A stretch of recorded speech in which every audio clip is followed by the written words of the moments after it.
Bonsoir à tous et bienvenue. 4e jour de campagne pour les élections législatives. Dans presque tous les états-majors, on privilégie la proximité. Sur l'ensemble du territoire, les candidats sortent le grand jeu pour séduire les potentiels électeurs. De la capitale à l'intérieur du pays, le constat de nos équipes dans ce journal. La Côte d'Ivoire a démarré ce lundi sa campagne de vaccination contre le Covid-19 au parc des sports de Treichville. Plusieurs membres du gouvernement et les plus hautes autorités sanitaires et sécuritaires ont reçu en guise d'exemple le vaccin AstraZeneca Oxford. Tout d'abord, l'actualité relative aux élections législatives. La circonscription de Treichville est disputée par 9 candidats. Dans cette compétition électorale, 2 femmes issues, l'une du RHDP et l'autre de la plateforme PDCI-EDS, cristallisent les attentions. À la conquête des électeurs, ces candidates ont démarré la campagne dans une ambiance de fête en présence de Pierre Dipomelin et Fulgence Lissiedou. Treichville, quartier entente. Ami Tongara et son suppléant Koliabo Sébastien lancent la machine pour le compte du RHDP. La ruelle est bondée de monde à son arrivée, ambiance de fête. Maman, l'instar, c'est toi. Nous sommes venus pour t'écouter. Je suis juste venu te dire merci du fond du cœur. Pour la députée sortante, il s'agit de poursuivre l'œuvre entamée. Beaucoup de choses ont été faites, mais il reste encore. Ce mandat, si vous me le confiez, je l'espère bien, permettra d'achever le travail entamé de dur labeur, mais un travail alléchant. Ami Tongara fait face à 8 autres candidats, mais elle croise le fer avec la candidate de la plateforme de l'opposition, Nana Fadiga. Celle qui dit fédérer les forces à Treichville a entamé sa campagne à la Cité du Port, dans une ambiance tout aussi chaude. Pourquoi voter Nana Fadiga ? Voter Nana Fadiga parce que c'est d'abord une enfant de Treichville, parce que c'est le changement que les enfants de Treichville voudraient. Il faut une assemblée nationale vraiment qui porte le contre-voix de ce qui se passe en ce moment. La campagne se déroule dans l'ensemble sans incident. Notons que le président de la Commission électorale indépendante, le médiateur de la République et le COSIM ont appelé tous les acteurs politiques à préserver la paix sociale. La fièvre de la campagne électorale bat aussi son plein à Oumé, dans la ville capitale du pays Gagougouro. 3 des 7 candidats se sont lancés à la conquête des 42 000 électeurs ce week-end. Il s'agit de la candidate du RHDP, la députée sortante Touriaya Virginie, seule femme en lice, du candidat du PDCI, maire de la ville, et d'un jeune loup aux dents longues, Yannick Bessou, les plus visibles sur le terrain. Ils rivalisent d'astuces et d'ardeur pour vendre leur programme. Ambiance sur le terrain avec nos envoyés spéciaux Thiemé Dandje et Tanguy Conan. Oumé, capitale du pays Gagougouro, dans la fièvre de la campagne électorale. L'artère principale est aux couleurs de la candidate du RHDP. Peu avant 11 heures, en mode démonstration de force, la députée sortante lance son commando.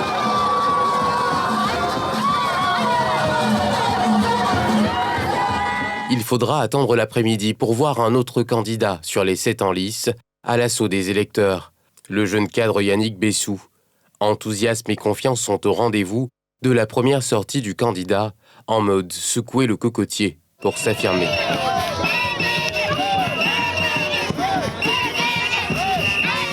Côté PDCI, le staff du candidat Joachim Lagui-Kwasi se la joue plutôt en mode no bruit. Au menu de la première sortie, une rencontre avec les chefs autochtones à Gatazra. Seuls présents sur le terrain depuis l'ouverture de la campagne, ces 3 candidats rivalisent d'ardeur et d'astuce pour s'offrir le suffrage des électeurs. Au moment où la seule femme sur les 7 en lice prépare ses représentants dans les lieux de vote, le candidat du PDCI s'offre une parade à pied quand le plus jeune cadre du scrutin attaque le milieu rural à Fétécro. Tous sont confiants. On peut dire comme ça que c'est pour un poste de député, mais c'est au-delà d'un poste de député, ce que nous faisons. C'est pour donner le pouvoir complet au président Ouattara. On l'a mis à la présidence.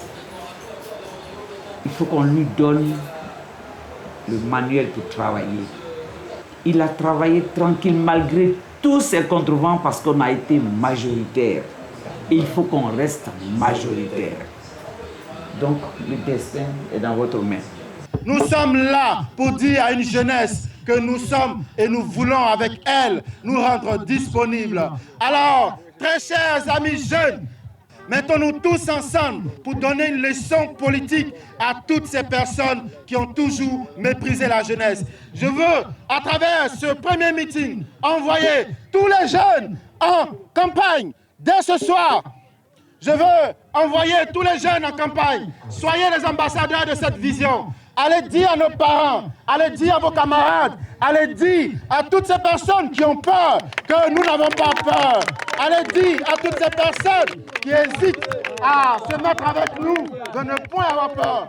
Je place ma candidature sur le signe de la paix et de la cohésion pour le bonheur donc, de toute la population à travers le développement. Parce que sans paix et cohésion, il n'y a pas de développement.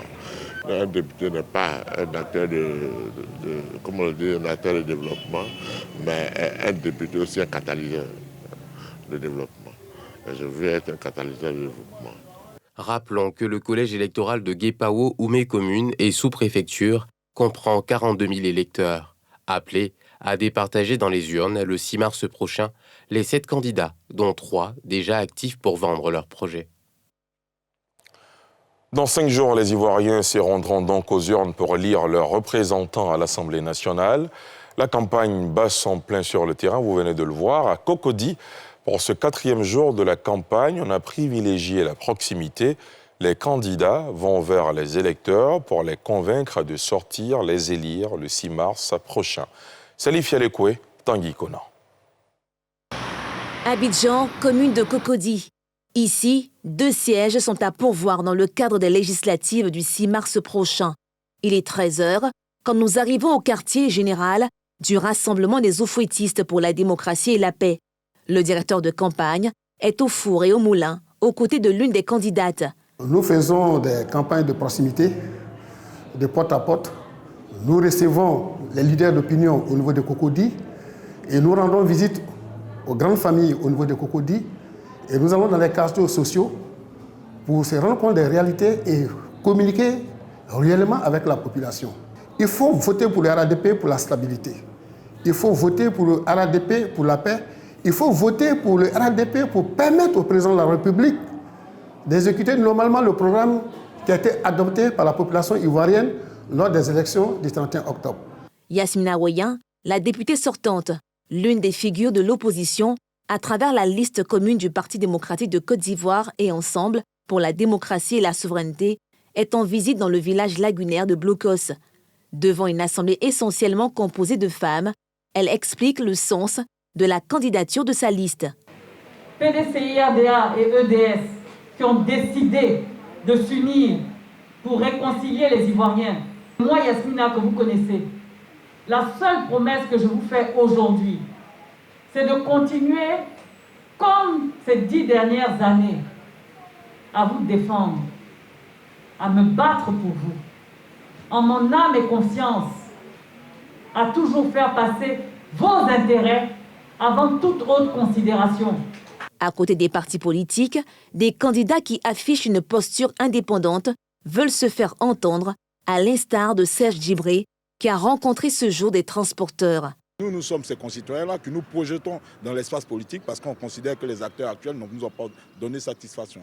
Nous incarnons l'audace, nous incarnons l'indépendance vis-à-vis des chapelles politiques. Et Cocody a déjà voté plusieurs fois l'indépendance vis-à-vis du diktat des chapelles politiques. On ne va pas nous ramener en prison. Nous nous sommes affranchis en 2016, on ne va pas nous ramener à la case départ. L'Assemblée nationale est pour nous le lieu idéal pour porter les voix des femmes et pour inciter les femmes à s'impliquer au jeu démocratique de notre pays. L'autre volet, c'est que je suis jeune. Pourquoi pas un jeune pour aller défendre la cause des jeunes à l'hémicycle. Les jeunes de Cocody qui sont fatigués du chômage, qui sont fatigués de tout ce qu'ils subissent, c'est pour eux que nous sommes candidats pour aller les défendre au sein de l'Assemblée nationale.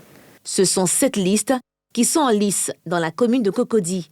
Chacun y va de son argument pour séduire les populations afin de siéger au Parlement ivoirien. Voilà ce qu'on pouvait dire ce soir sur l'actualité relative aux élections législatives. À présent, on s'intéresse à l'actualité sanitaire. La Côte d'Ivoire a démarré ce lundi sa campagne de vaccination Contre le Covid-19, au parc des sports de Treichville, plusieurs membres du gouvernement et les plus hautes autorités sanitaires et sécuritaires ont reçu en guise d'exemple une dose du vaccin AstraZeneca Oxford. Le point avec Pierre-Di Pomelin et Éric Himo. Treichville, parc des sports. La Côte d'Ivoire franchit une importante étape dans la lutte contre le virus mortel de la Covid-19 par cette campagne de vaccination.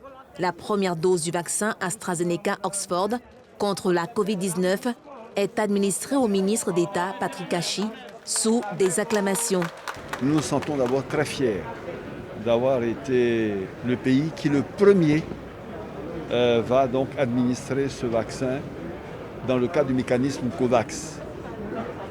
Et nous souhaitons que toutes les populations cibles, qui sont donc les plus exposées, parce qu'au contact des populations au quotidien, dans le cadre d'exercice de leurs fonctions, se fassent vacciner le plus rapidement possible, mais qu'au-delà, toutes les populations également se fassent vacciner parce qu'ils permettent à la contamination de s'arrêter le plus rapidement possible et au pays de revenir à la normale pour reprendre ce chemin de la croissance sur lequel le président nous avait mis et sur lequel il ne faut pas s'arrêter. Suivant d'autres membres du gouvernement, des autorités sanitaires et militaires pour qui ces vaccins sont prioritairement destinés. Pratiquement toutes les familles en Côte d'Ivoire ont connu des décès, n'est-ce pas, à cause justement de la Covid-19. Je pense qu'il faut penser à ça et se dire que c'est important qu'on puisse se prémunir et renforcer son système immunitaire. J'ai plus de 65 ans, je souffre de certaines pathologies. Le 10 juillet 2020, j'ai été testé positif au coronavirus. J'en ai souffert. J'ai mis 2 mois pour récupérer et je n'ai pas récupéré totalement. Et donc, depuis qu'on a annoncé l'accès au vaccin, je fais partie des premiers volontaires à accepter cette campagne de vaccination. Je crois que je me protège et je protège ainsi ma famille, je protège mes concitoyens. En tant que chef, il était important pour moi d'être parmi les premiers à me faire vacciner, de sorte à donner l'exemple à mes hommes, leur faire comprendre que cette vaccination est nécessaire, en tout état de cause, elle ne pourra que nous protéger. L'exemplarité d'un leader porte mieux que sa voix. Et l'exemple enseigne. Donc, que nos collaborateurs nous voient aujourd'hui en train de se faire vacciner pour que ça leur donne aussi le courage de nous suivre, de nous emboîter le pas. Dans tous les pays où la vaccination a commencé, il y a toujours eu un pourcentage de réticence. Au fur et à mesure, les choses vont évoluer. Souvenez-vous qu'au départ, beaucoup de nos compatriotes ne croyaient pas à la maladie. La Côte d'Ivoire a reçu sa première livraison de vaccins le 26 février dernier, un lot de 504 000 doses financé par le programme COVAX pour les pays en développement. Notons que les vaccins produits par différents laboratoires sont en quantité trop faible pour répondre à la demande mondiale. Le dispositif COVAX permet aux pays riches, accusés de s'accaparer des vaccins, de paraître moins égoïstes. Zangué, village à 6 km d'Oumé, vit une situation inédite. Quoique traversée par les canaux raccordants, la station de traitement de l'eau potable sur le fleuve Bandama, à la capitale du pays Gagougouro, l'une des portes d'entrée du centre-ouest ivoirien, la cité rurale urbanisée de plus de 2000 habitants se trouve privée d'eau, attendant désespérément depuis plusieurs années une installation susceptible de raccorder le village au conduit d'eau. Zangué tourne le regard vers les autorités compétentes, appelées à leur tirer cette grosse épine du pied, laquelle les contraint à l'eau du fleuve Téné ou de puits privés impropres à la consommation. Dans la galère de Zangué, un village traversé par l'eau sans eau, un reportage exclusif de nos envoyés spéciaux Thiemé Dandje et Tanguy Conan. Zangué, premier village à l'entrée de la capitale du pays Gagougouro. Il abrite l'installation hydraulique qui raccorde la station de traitement de l'eau potable sur le fleuve Bandama, à la ville d'Oumé. La bourgade, qui a pris les allures de cité rurale urbanisée, fruit du labeur de ses habitants, grand producteur de vivriers, a dans les pieds une grosse épine, le manque d'eau. Ici, c'est le raccordement avec le Bandama.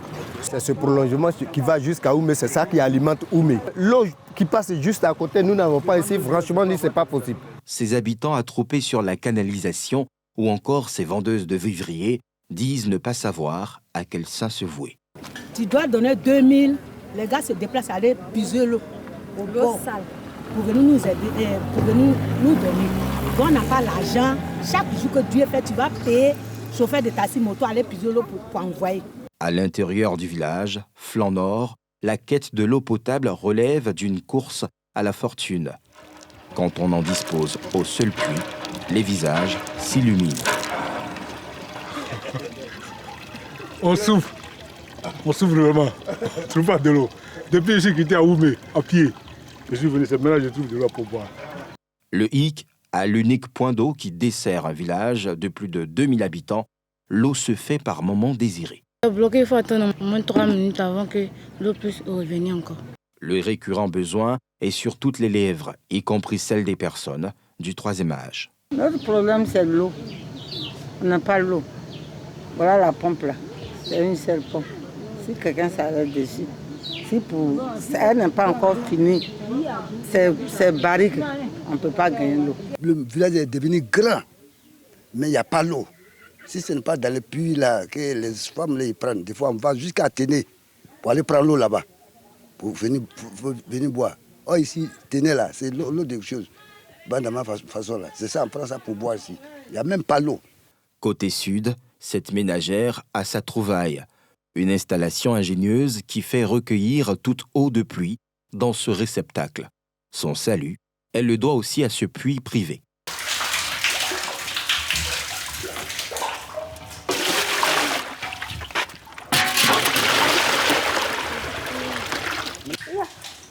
En tout cas, c'est difficile. À 5 heures, on est à 4 heures, à 5 heures, on est dehors.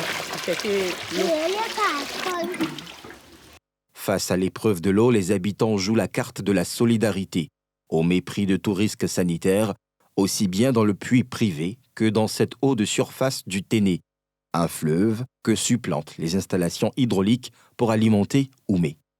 On n'a pas de la bonne eau.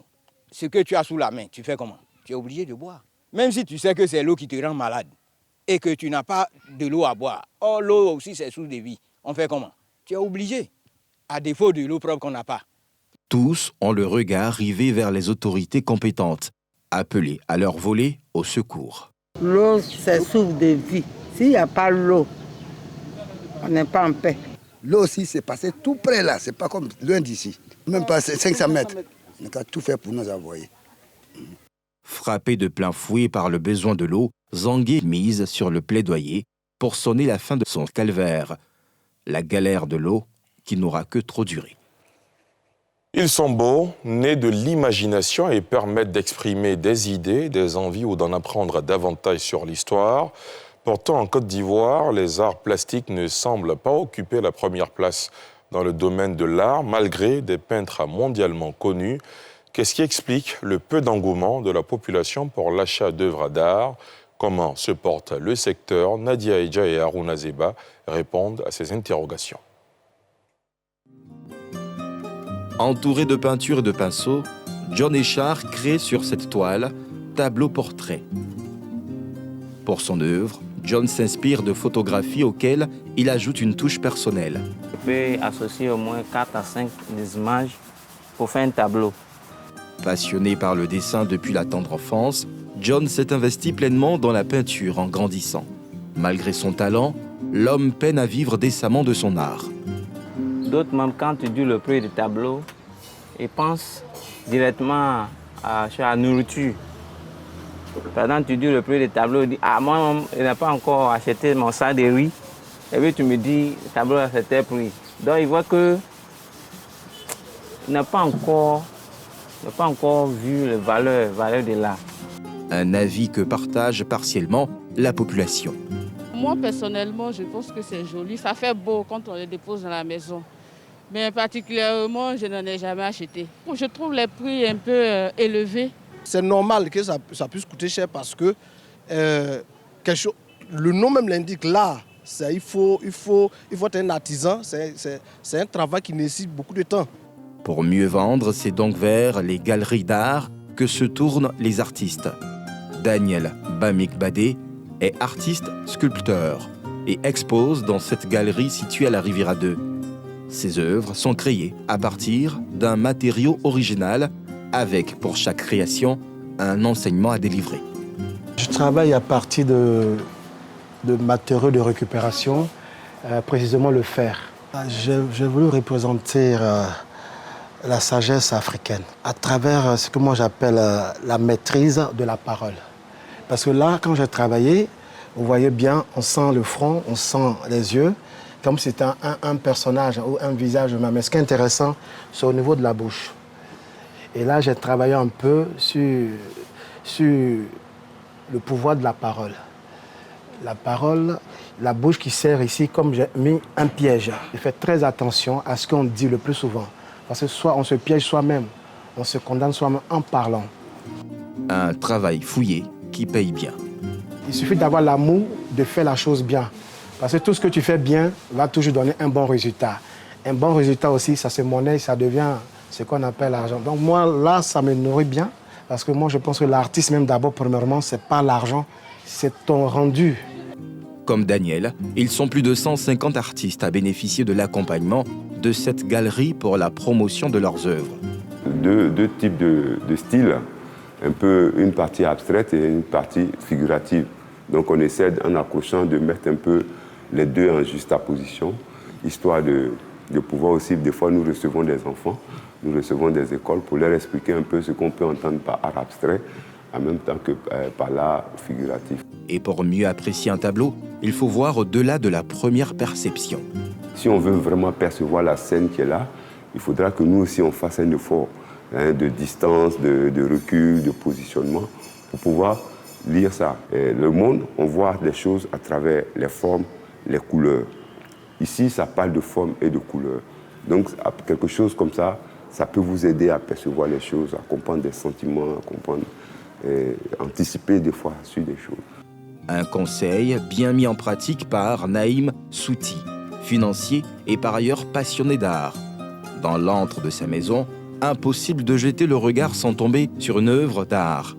À tous ses voyages, Naïm se fait pas prier pour s'en procurer. Ça fait quoi, plus de 25 ans que je collectionne. Bon, au début, je pouvais rester en stade devant un tableau toute la nuit. Ça communique quelque chose. Au début, nous tous, on a commencé quand tu cherches quelque chose qui est joli. Et après, tu vois des œuvres bizarres, tu dis, mais ça, les gens disent, mais ça ne ressemble à rien, pourquoi? Mais quand tu commences à t'habituer, ça travaille l'œil. Donc, tu arrives à aller au-delà de ce que tout le monde voit. Il y a l'aspect aussi réserve des valeurs. Et quand tu achètes une œuvre, tu as mis 1 million, 2 millions. Et tu sais que dans 5 ans, 10 ans, 2 millions deviennent 5 millions. Après, quand tu laisses pour les enfants, ça peut être plus. Sa plus grosse folie, une œuvre de John Hwan, un célèbre artiste contemporain. À en croire les experts, les arts plastiques en Côte d'Ivoire ont de beaux jours, avec l'émergence de jeunes talents et une culture immensement riche. Mais pour un réel envol de ces secteurs, les acteurs sont unanimes, il faut la volonté politique. Et c'est ici que prend fin ce journal. Merci de l'avoir suivi.